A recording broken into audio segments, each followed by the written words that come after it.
go? How do we do it? Okay. Unique New York, red leather, yellow leather, red leather, yellow leather, unique. Rain in Spain, Rain in Spain. rain in Spain. Bum, bum, bum. Let's be serious. Why we try to do this? Why we try to do this? Do it. Okay. You know what we haven't done yet? What? Clap.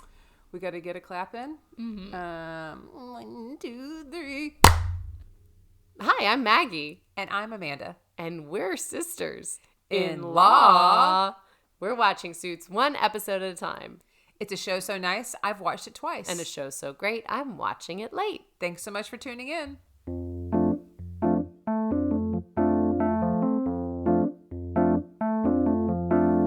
Maggie's never seen it and Amanda's obsessed. They don't wear fancy suits, they are casually dressed. They are sisters-in-law and they got a show about a law firm drama that aired a few years ago. Only Suits fans, only Suits fans. Only Suits fans, only Suits fans.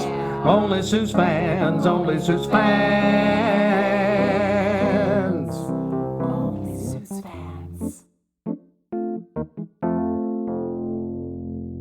This is season 1, episode 11, Rules of the Game.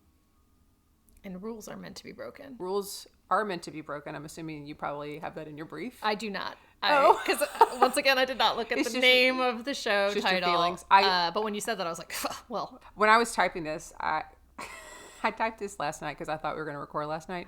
As I finished it, thought, Amanda, maybe don't go so hard on forcing the name of this show into it. But did you force it? It has now become a fun challenge for me to see how heavy-handed can I be. The heavier the hand, the more I giggle. Okay, great. I love your puns. I love your wordplay. I cannot wait for your brief, but I will get my brief out of the way. No, it's not get it out of the way. Let's start the show off right. All right. Okay. Well, here's my brief for season 1, episode 11. Okay. As we near the end of season 1, we are reminded that what happens in the past doesn't always stay in the past, as skeletons come crawling out of closets left and right. Most notably, we see Harvey getting a little shaken up as his former mentor, District Attorney Cameron Dennis, comes under fire for shady practices. Will Harvey go down in flames with him? Will his unwavering loyalty to people be his downfall? We see some cracks in the Harvey veneer, though I predict he will come out stronger than ever. We also see Mike confront his relationship missteps and mistresses, and Louis win the most anticlimactic wager I have ever seen. It was so anticlimactic.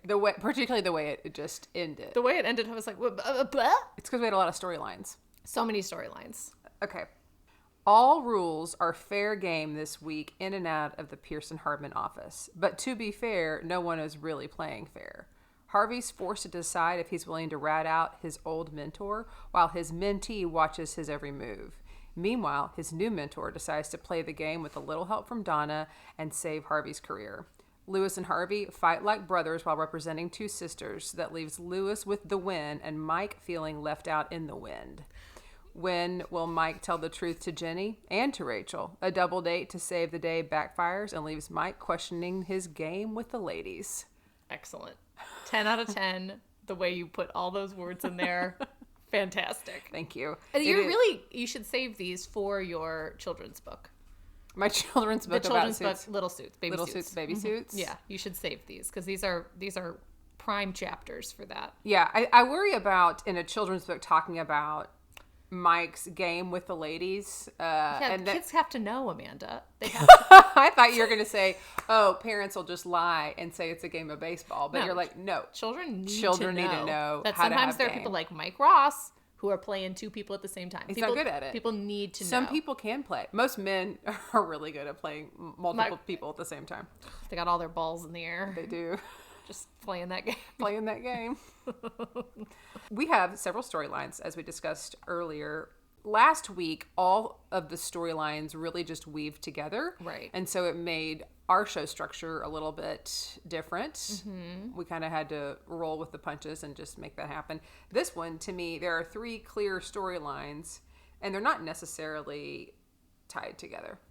Yeah, we see the characters in between these storylines, but really they're solid ABC stories. Yeah. Oh, for sure. And I think the A story to me is the Cameron Dennis. You're right. It's the Cameron Dennis story. The Cameron Dennis is also a huge deal. The Gary Cole story. That's Gary Cole. Gary Cole. I was so excited. I do. It took me a minute to think of what I know him from. What do you know him from? Okay. I know him from the Brady Bunch movie. Oh, yes. The Brady Bunch movie. That's what you know him from. Dad. That's right. It's just probably like a movie that I've seen more than any other thing I've seen him in. But I could not get that he's Dad Brady out of my head. Mike Brady. Mike Brady. That is so funny that that's what you know him from. I wrote down like 10 things that I know him from. Then I went to his IMDb to be like, what am I missing? My gosh, Gary Cole has been in everything. So I'm going to tell you the things I know him from because he had more than one role. Not counting, Office Space. I mean, oh my gosh, he's duh. The boss. I love Office Space. He's the boss in Office Space. Yes. Like, he's the one asking for the TPS reports. It's oh my God. I'm going to need you to come in today. That's yes. him. He's I the love Lumberg. Office Space. So Office Space, he's in Veep for a lot. Okay, I've only seen a little bit of Veep. Don't sleep on it. Maybe that's the next one. Veep is chef's kiss. It's really good. The ones I've seen. So good. Yes. He's in Family Guy. He's in The Good Wife. He's in NCIS. He's in Entourage. He's in The West Wing. He got his start, which I never watched the show, but I did do a little deep dive here on Gary Cole. It was a show called Midnight Caller, and he was Jack Nighthawk Killian, and he was an ex-cop who hosted a radio show at night, and people would call in, and then he would end up getting involved with their problems like on the side. Like he couldn't I stay feel away. like it could be something if we wanted to just binge watch one season and do a quick recap bonus. I would love it. I would love to talk about Jack Nighthawk Killian in Midnight Caller. It's a very old show. We might have to get it on VHS.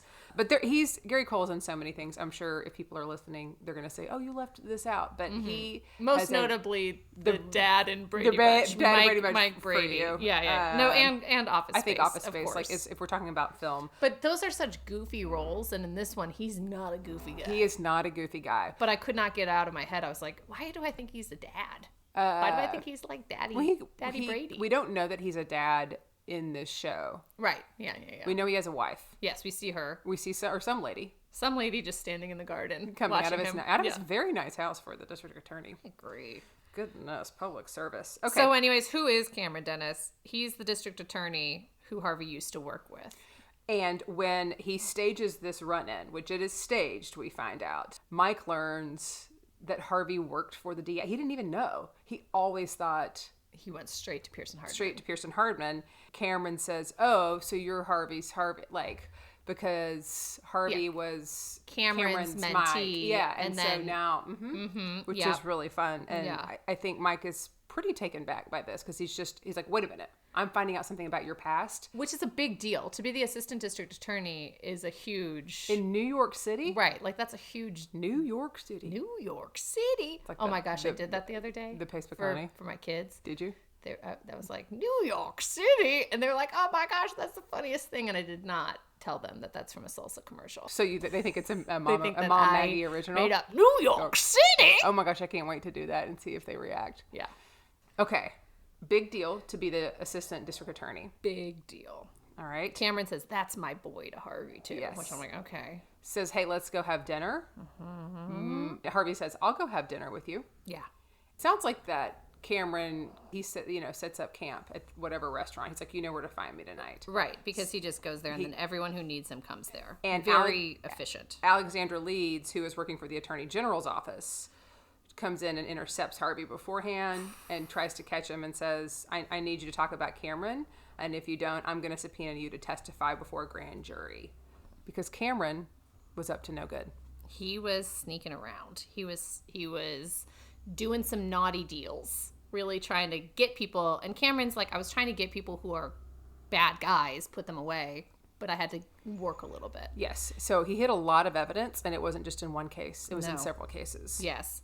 And he even hid evidence in a case Harvey worked on. Yeah. You find out. So then Harvey goes up to talk to him. He's like, how long did you have to wait for that staged run-in this morning? He's like, 10 minutes. You're never early, but I didn't want it to be too obvious. Yeah. And then Cameron's trying to convince him not to testify against him because he says, the truth is, if anything taints the work we do, it will be bad for both of us. Right. And He's a Harvey schmoozer, says, a is deal that a maker. threat? But so is Harvey. Right. Like, he learned from him. And he says, I'm not going to perjure myself for this, even, for Cameron. So I do have a question early on, or I guess we're calling it a little mini deposition for you. Okay. The question is, have you ever staged a run-in with someone? Like waited to see someone? Yeah. Oh, probably in like high school, when you have like a crush on someone and Absolutely. you're kind of like, I'm going to go this way to Absolutely. class, or like, oh, I'm just going to Accidentally, drive by. Oh, I forgot something. I got to go over this way. Yeah. Yeah, I all think the time. that's it. That's it. I don't think I've ever staged a professional run-in. A professional run? No, I can't think of where a time. I was trying to get some, I can't think of a time that I've been trying to run into someone for work. No, I would just walk right in. I would just send an email or a text. I just walk right in, or I stage a sit-in. You're like, you would just be like, I'm here, and I'm not hiding it. I'm Nope. here to do this. I'm not Here's hiding the behind the business. front. Let's have the meeting. Yes. I think the equivalent of staging like a run-in or doing something to be like, oops. I used to do this thing that one of my friends taught me. If you haven't heard from a guy in a while, to text him something completely random. And say, oops. Oops, sorry, wrong person. And see if that sparks the conversation again and gets things going. Wow, sneaky. Yeah, it is sneaky. I did not invent it. Have you done it? Yeah, I've done it. What do you say is like a oopsie?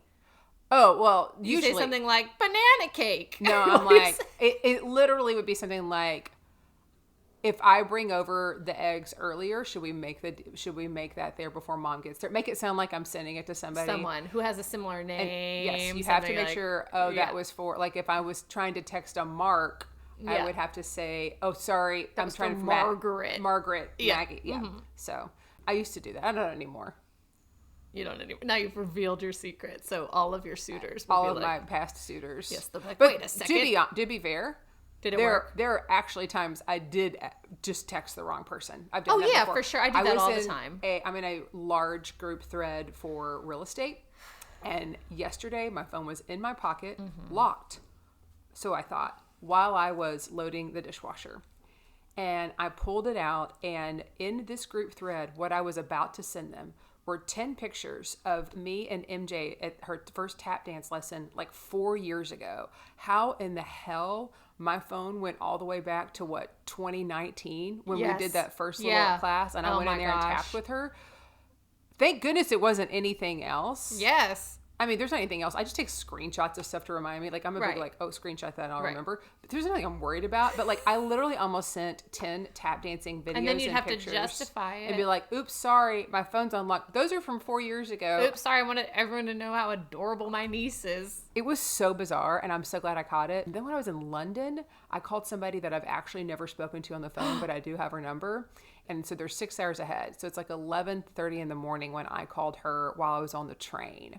And then she calls me and left a message because she gets it at 5 something in the morning, right? And says, hey, Amanda, I just got a message from you, and I couldn't tell. It sounded like you were in a tunnel, and it was really disturbing. I just want to know if you're okay. We've actually we're not that close. We Yes. just know each other from like a networking thing.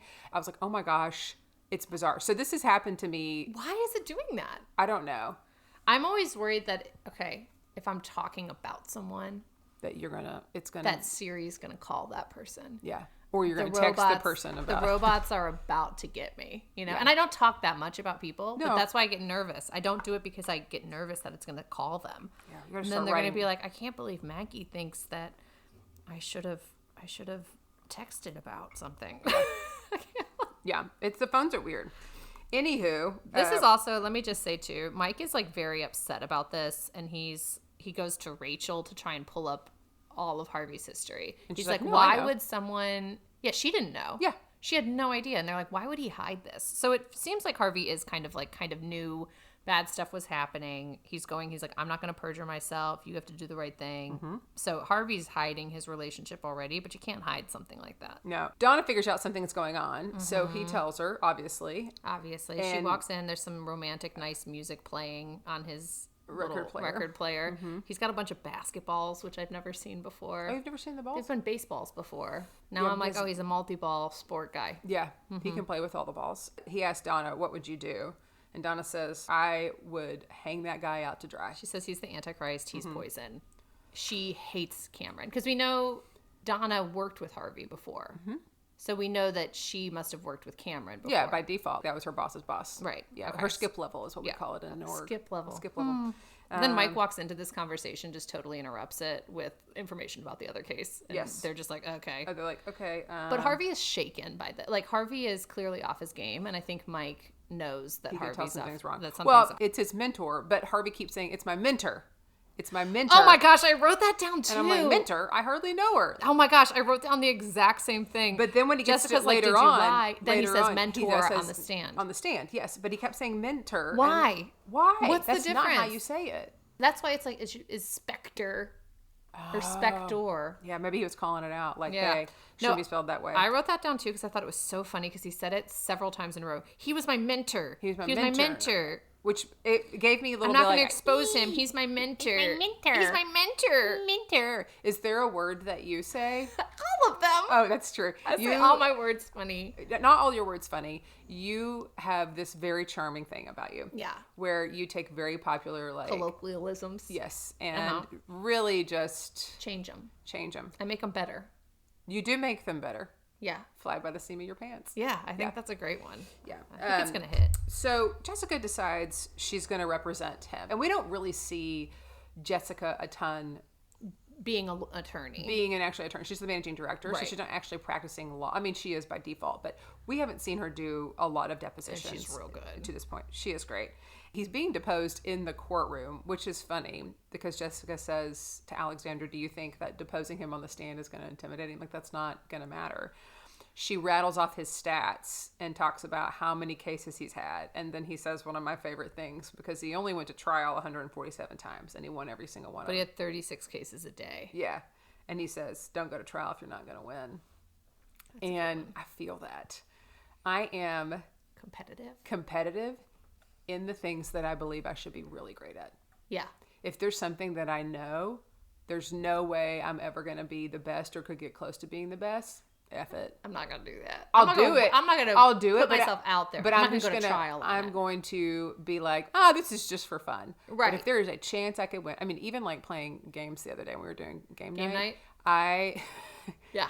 Kyle and I don't usually play games together or against each other. Probably since your childhood, your parents were like, you know what we're never going to do is have games because you two are both so competitive. Well, my mom and dad too. Don't put the four of us playing a game of spades against each other. No. So I feel that. Don't go to trial if you're not going to win. Yes. And so he doesn't go to trial a lot, though, which is interesting. No, they have fun bantering here.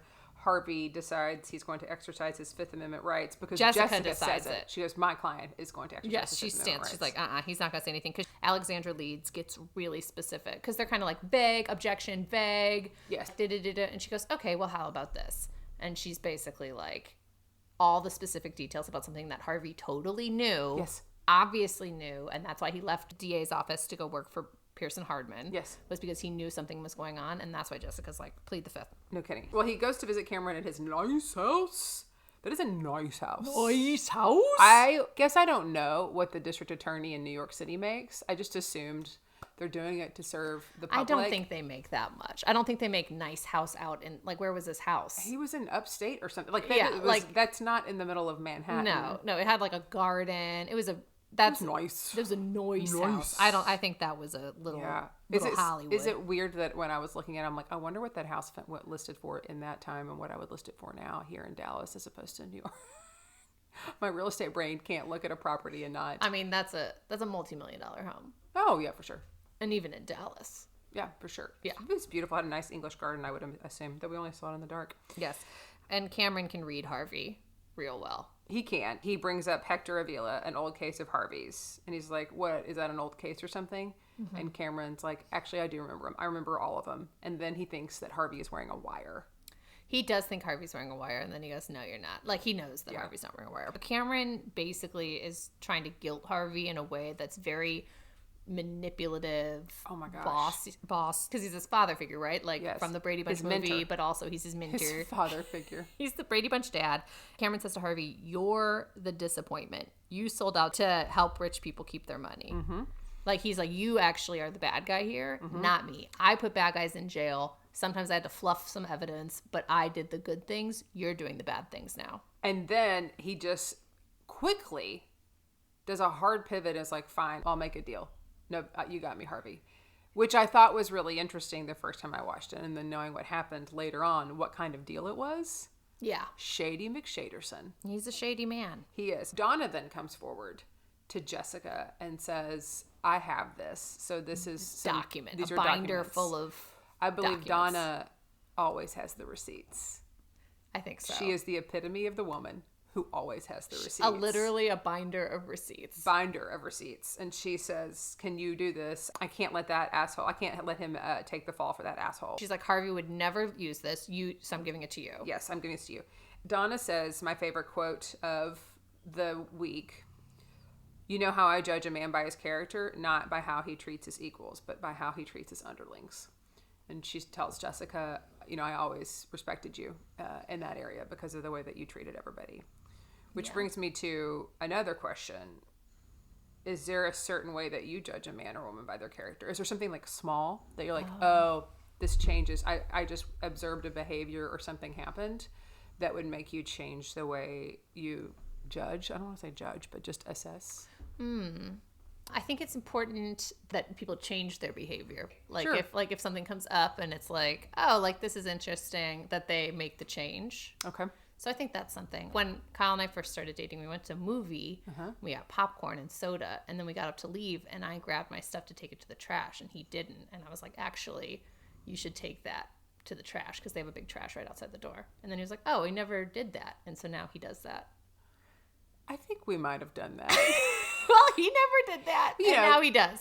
Sure. But then I was like, that's good, because he was like, oh, yeah, change. I'll do that. That's fair. That's an easy fix. And it's kind of like the same thing. Like, you want to make sure it's easier for like the wait staff or the people cleaning up. Yeah. For me, it's how you treat people in the service industry or Yeah, any like, service, not just at a restaurant or a bar, anywhere. Anybody who's working in kind of customer service, whether it's at the hardware store or at a bar, like Right. whatever, it's a big deal for me. Yeah. Oh, for sure. I can tell that pretty quickly by the way that when people talk down to people, particularly in a restaurant or bar, because I've spent so many years working in one and owning one, Yeah. that when you talk down to people like that, as if they're the help, that is just, Right. that is nails on a chalkboard. Also, we're never going to be friends. Right. No. And you also know what's annoying as a wait staff person. It is, and it's so refreshing when you walk up to a table who treats you like you're an actual human. And also isn't trying to be show-offy. Yeah, they're not trying like to, yeah. Oh my gosh. showboaty.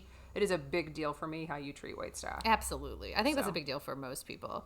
Yeah. And if it's not, I hope you find another person who it's not. Because Yes. there are a lot of single people out there, but who are mean to wait staff. There are just a lot of people generally. Yeah. Why would you talk to anyone mean? They're just trying to prove something, Yeah. and they didn't.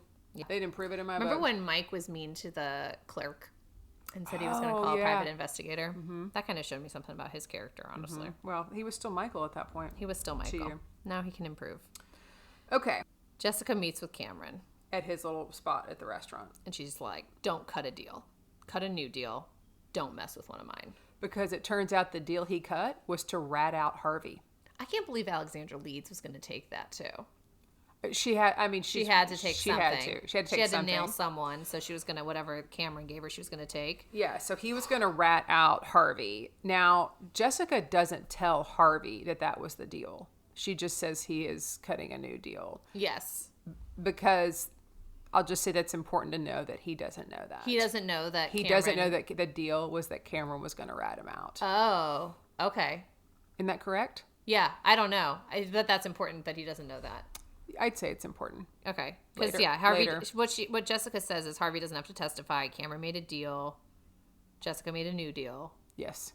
And then Harvey's in the clear. He's in the clear. Except for Harvey is still stressing. Because now he knows that some of the cases he won were foiled with, like messed Especially with. Clifford Danner. Yes. Who's been Ooh. sitting in jail since he was 18 for 12 years. He's 30 years old. And Cameron buried the evidence. Clifford is innocent. And Clifford is innocent. And they actually end the episode with Jessica saying, well, what are you going to do? And he's looking out the window over his balls. And he says, I'm going to get him out. I know. Whew. It's a different look for Harvey. It is a different look for Harvey. Right? I like this look, though, Because you're seeing more of the like who probably he is who he underneath. is, And I like, knew he used to work for the district attorney because that came up in the episode where Yes. Mike was mean.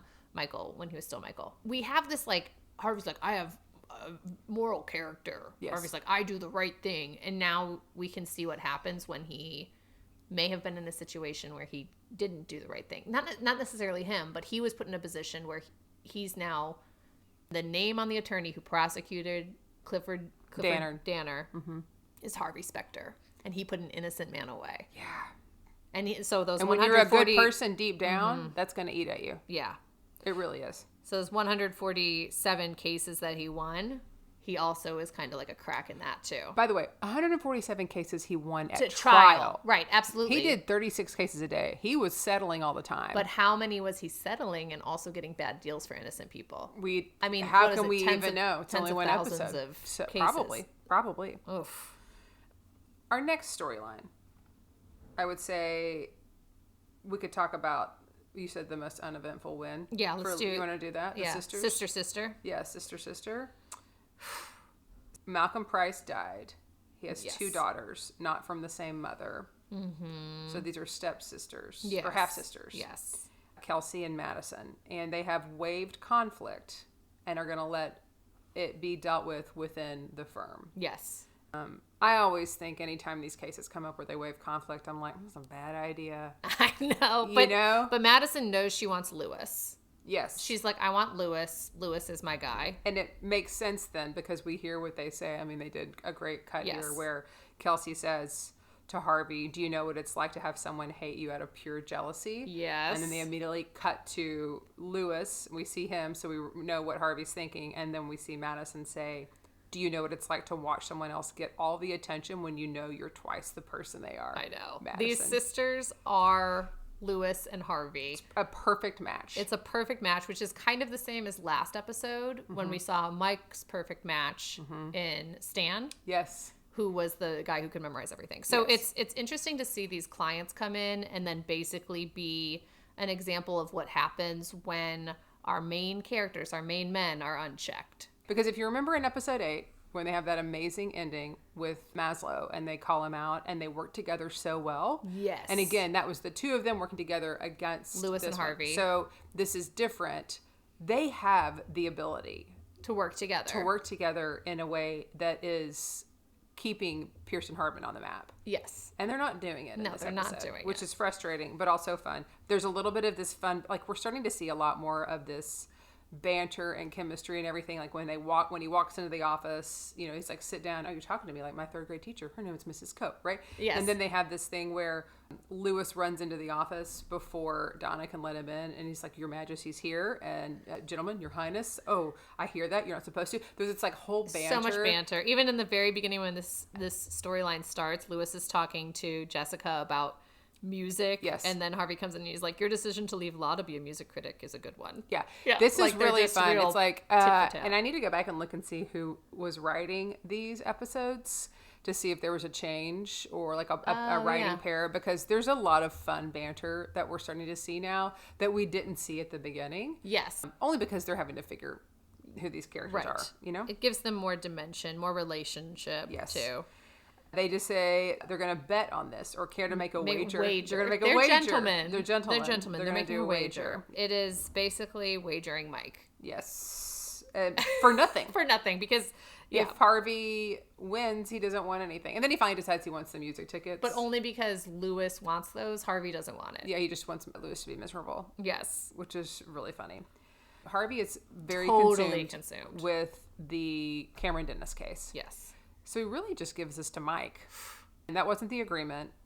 Right. Mike's going to go in there and try and handle this. And Mike, there's a little bit of like a runaround here, trying to follow what they're doing. Uh-huh. And Mike shows his cards early on by suggesting 3 different options. And every one of them have option 1, which is getting to keep the tabloid Nothing But the Truth. Right. Because Kelsey really wants to keep the tabloid, and Madison really wants whatever Kelsey wants. Not because she wants it, just because she wants Kelsey to not get it. Kind of the same as Harvey Yes. wants the tickets. Mm-hmm. Question for you. What's your favorite tabloid? Probably Star Star? magazine. Do you buy it? Not anymore. I don't Okay. buy, I mean, I just consume all my celebrity gossip on social. Yeah. What's your favorite source for that? There's a few Bravo accounts that are really fun to follow. Okay. And then there's one, oh gosh, I can't remember it off the top of my head. Oh, Vandy Pop. It's local. She's from Dallas. Okay. But she breaks a ton of celebrity news. Okay. Like Not that's- just Bravo stuff, but. No, that's like all celebrity goss. Okay. Do you remember Perez Hilton? Yes. That was a good one. That was a great one. That was a great one. But then he kind of was too sassy. Yeah. And Perez. He flew too close to the sun. He did. And then there was another one called, before that, What Would Tyler Durden Do? Did you ever read that? No. This is like way, oh my gosh, I'm dating myself. Is it a website? It was a website. It was apparently written by, and I'm going to fact check this and put it somewhere, wherever we keep show notes. In our brain, I'll bring it back. What Would Tyler Durden Do was something that was in 2009-10 era, and it was written by something like 3 or 4 fraternity brothers at LSU or something like that, or another school somewhere in the South. And they were all writing this together, and it was a lot of hot takes on celebrity gossip, but also very controversial. And so sometimes they would break things, and sometimes it would just be about random news topics. I don't know if they also flew too close to the sun and jumped the shark or what happened, but I read that pretty religiously. This is an aside, but Bravo, Real Housewives of Salt Lake City, this is a huge cultural moment this year because someone who was cast, Monica Garcia, the women didn't know that she was cast. She has a troll account that's been trolling all of them, celebrity gossip, specifically mostly about housewives, mostly about Real Housewives of Salt Lake City, sharing like nasty rumors, horrible things, very Perez-y.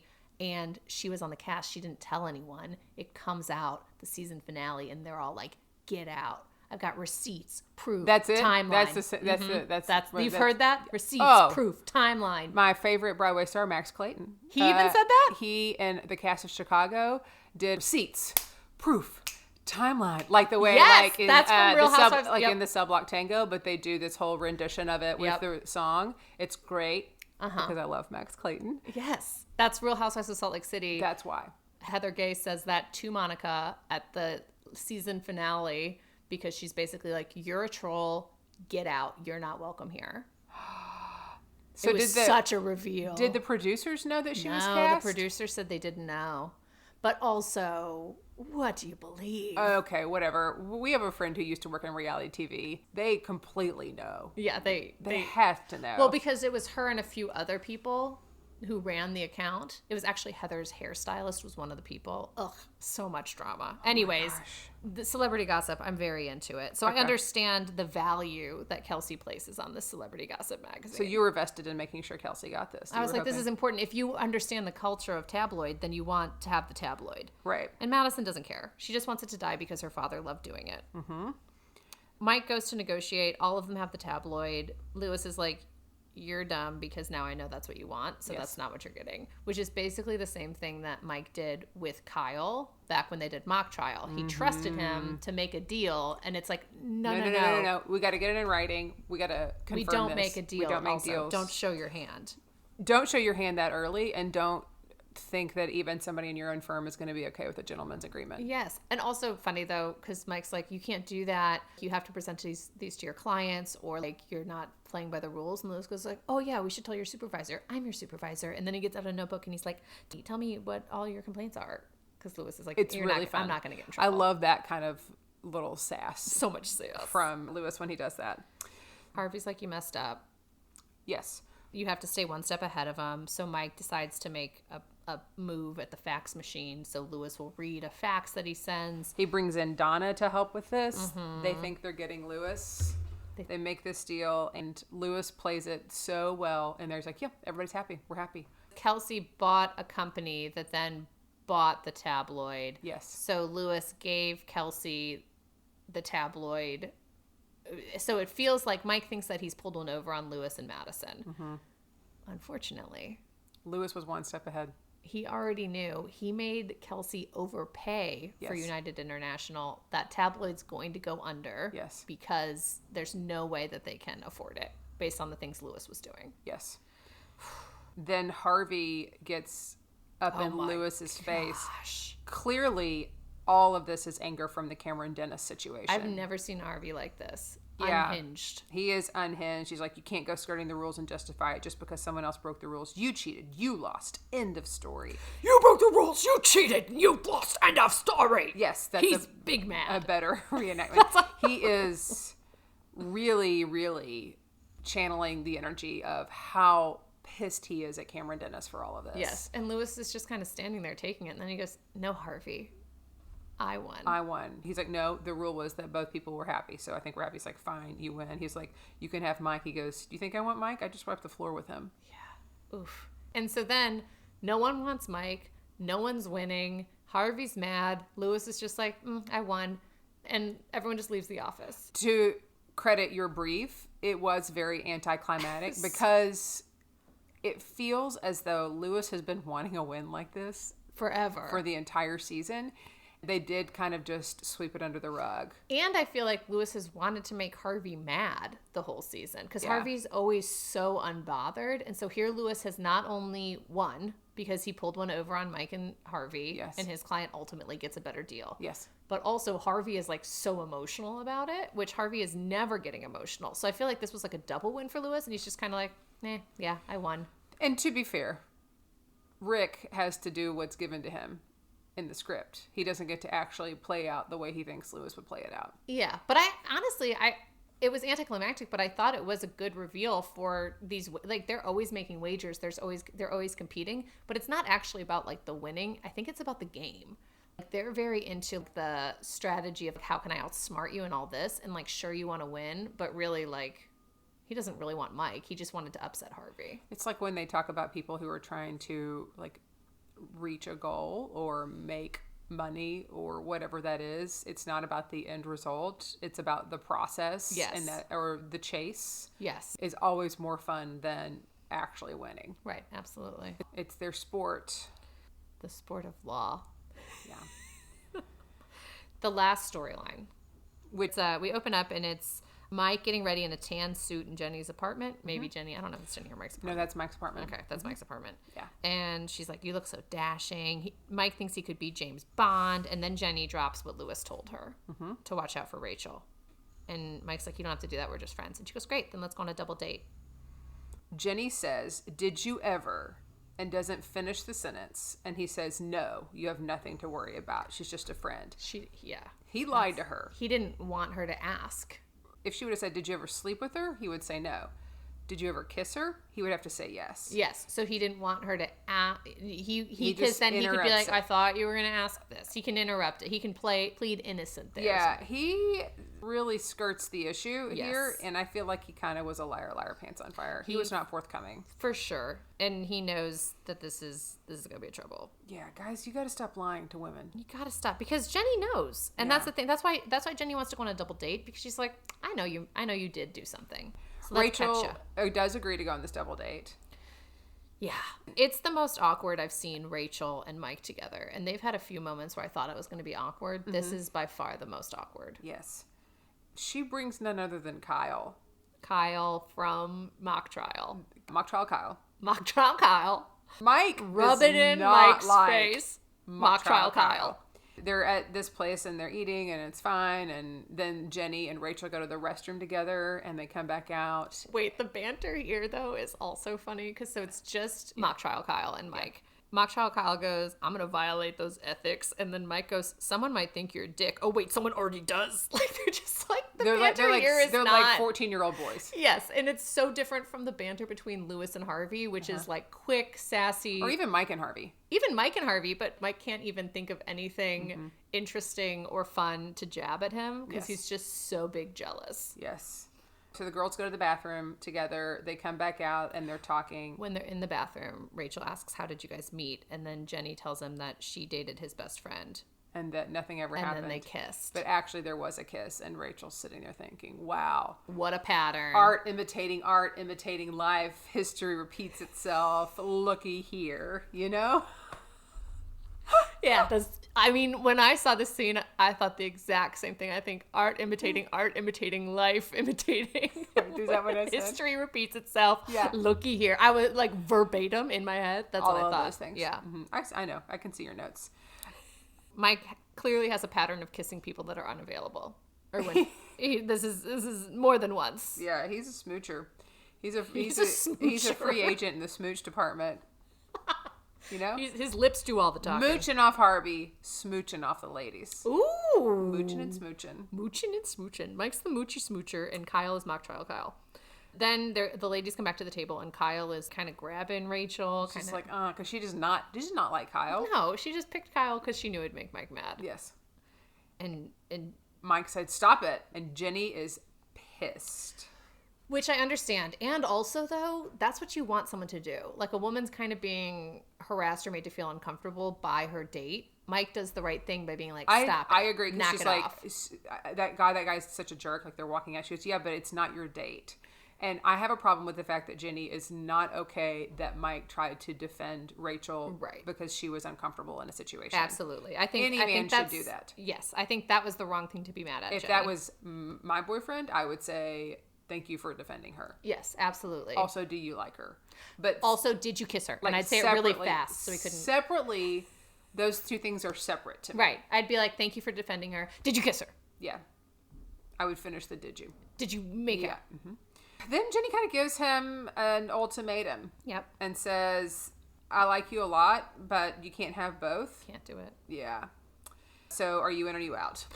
Yep. And that's it. And that's a real bummer. He now has to decide. We also had seen, maybe this was before or after. Oh, I think this was after. They're back at the office. It is after. So afterwards, they're back at the office. Mike has to be in the fax room because he lost the case and Louis doesn't want to work with him. Yes, the kiss was great, but it's too late. You're playing with me and you know it, and you're playing with me too. Like, they are both now verbally acknowledging that each is playing with each other. And that they kissed. Huh? And that they kissed. And if they kiss, Rachel says, you kept flirting with me long after you started seeing her. They're both at fault. They're both playing with each other. And they can kind of get away with it because they're at the office. So it's not like so much can happen. They're not going out to bars or their houses by themselves. Right. So they're able to kind of push the buttons of like playing with each other. It's like that work wife thing. Yeah. But like a little more. It's a little more than that. Yeah. Yeah.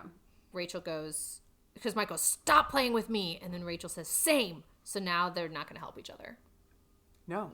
She's like, find a different paralegal. Yeah, find a different paralegal. Yeah, I'm done helping you. It's tough because she's the best one. She's the best one. For sure. She has an office. She has a whole dang office. I don't even know who the other paralegals are. There's no need to. There's no need to because we know Rachel. We know Although Rachel. maybe we'll see more paralegals now. Don't ask me to confirm or deny that. Those are the 3 storylines. We had a lot going on here. The next one we are going to be watching together is the season finale. We're going to do a bonus episode and talk about your predictions. Yes. Probably share a couple of bloopers from our recordings, which is just us trying to get the microphone started. Mostly it's just the microphone and then trying to sign off. And then trying to sign off of episodes. This is pretty much it. This is pretty much it. These are your predictions because I'm going to review all of your predictions. But really what happens today, these predictions have to happen next episode. Yeah, if we're predicting what's going to happen at the end of this season. But I feel, okay, I will say, I know that a season finale doesn't wrap things up. No. I'm going to say the predictions that I think will cause some chaos. Okay. Yeah, and if you have any that you think are going to happen in the next episode. Grammy is dead. Okay. That's happening. It has to happen in this next episode. Okay. You think she's going to die? Or she is on her deathbed. Okay. Something big is happening with Grammy. Okay. Because I have been saying since episode 5, I need to see more Grammy. Yeah, it's been a long time since Grammy. I've seen more episodes without Grammy than I have seen Grammy in them. And this poor woman. So that's it. That is happening in episode 12. Okay. Episode 12, I will see Grammy again. Okay. Grammy will have her day. Okay. Harvey's going to take on this case for the man that he Clifford Danner. Okay. So that's going to start in this next episode because I think Harvey has to do that to clear his name. I predict that Harvey is going to be working through some of these cases throughout the rest of the series. Okay. Oh, the Cameron Dennis cases. Yeah, because I think Harvey, in order to be morally superior, which he is, he has to have a clean conscience. Okay. And so he can't have these bad cases underneath him. Okay. Which is a lot of cases. It's a very lot. I think it's a very lot. So it has to last. It's a very lot of cases. It's a very lot of cases. So it has to last more than the season finale. Mike has chosen Jenny, but I think Trevor has to come back. Okay. Trevor, bad guy, drug dealer, Jenny's ex-boyfriend, Trevor. Yes, marijuana dealer who's in Montana right now, had like a very soft leave. He has to come back with a vengeance. Okay. Mike's got to hook up with Rachel too. Okay. We have to have both these things happen Okay. because there's such an ultimatum. I definitely think Trevor is coming back in the season finale. Okay.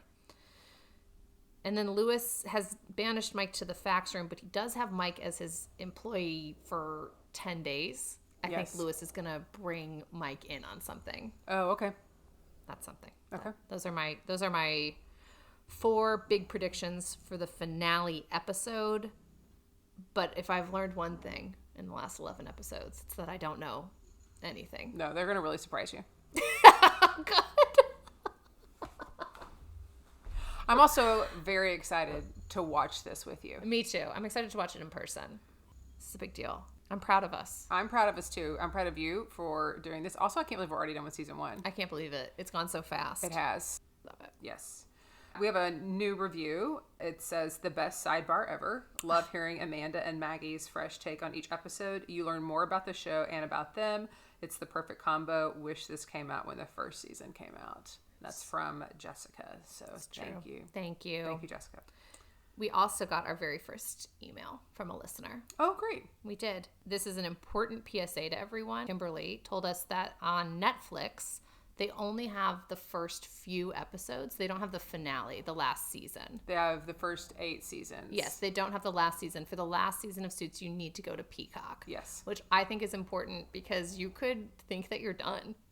Here is another fun thing. My friend Matt texted me and said, I don't know if you know this, but I watched all of Suits this summer, and I just found out today that there's a 9th season. And he goes, so now I'm pulling an all-nighter, to which I responded, did you think that they left us with that? Because the season 8 finale is Chef's Kiss. Okay, I cannot wait. I know. We'll get there. I'm about to have soon my enough. first finale, Yes. so. It is one of the best finales. Season 2 one is really good too, but season 8 is just like, oh boy, oh boy. Oh boy, howdy. And I said, did you think they left us hanging like that? He goes, now that I'm thinking about it, it is kind of an interesting way to end an entire series. But it's also a good way to end it. But just, it's like they didn't tie everything up, you know? So he did not know, which is funny. He has also never listened to any podcast ever. It's incredible. It is incredible. I don't know if you're listening, Matt. I hope you are. I need to check in with you. So this is an important. This Thank is you. important to Thank know. you for emailing. Really, honestly, all of these are so great to get comments and emails and messages about things that you know or notice because it just makes this feel like we're watching it with you all as well. Maggie is in charge of social. I am in charge of commenting and like finding other and engaging with other people, and it's been really fun to engage with other people online, like on Insta, that are also watching Suits. So for those of you who have been, if you're now listening, it's been really fun just because like I'll say something because I don't want Maggie to have spoilers. Yeah, so I post on our stuff because that's things that I've already seen or know. And then I comment on other people's stuff. Yeah. That's been really fun. So again, thank you to all of you who are now listening because you're engaging with us, and that's really fun because we love the fun banter, particularly if you've watched the show. I do. I love it because I just know the minutia of like everything, and I'm like, oh, I know what episode that is. But you did not know that expo marker was from Travis I did Tanner. not know about that See? extra marker. So this is what happens when you rewatch. Yeah. Thanks so much for tuning in, and we'll catch you at the next episode. In the meantime, make sure to like, subscribe, and leave a review. Any place that you get your podcasts. We're on Spotify, we're on Apple, and make sure to follow us on YouTube, Instagram, and TikTok. And if you don't have anything nice to say, eat it. That's good, That's it. right? That's it. The jackhammering I can feel in me I know. It's here. because we've chosen to record in the middle of Hammer time. hammer time. Stop. Hammer time. Right in front of my house. No notice. Nothing on the door. We're going to come at an odd hour and we're going to start jackhammering all around your house. Let's see if we I can hear think it. just like a PSA to the city of Dallas. They should let people know. I think if they're going to close your road down. Yes. You need a notice. And you don't know what's happening. Yes. And they're going to literally tear the fuck up on your street. and make sure that nobody can get down it. Right. What if I was having a party? Because I couldn't do that. I couldn't be out there causing noise in the city without a notice. Right? So they shouldn't.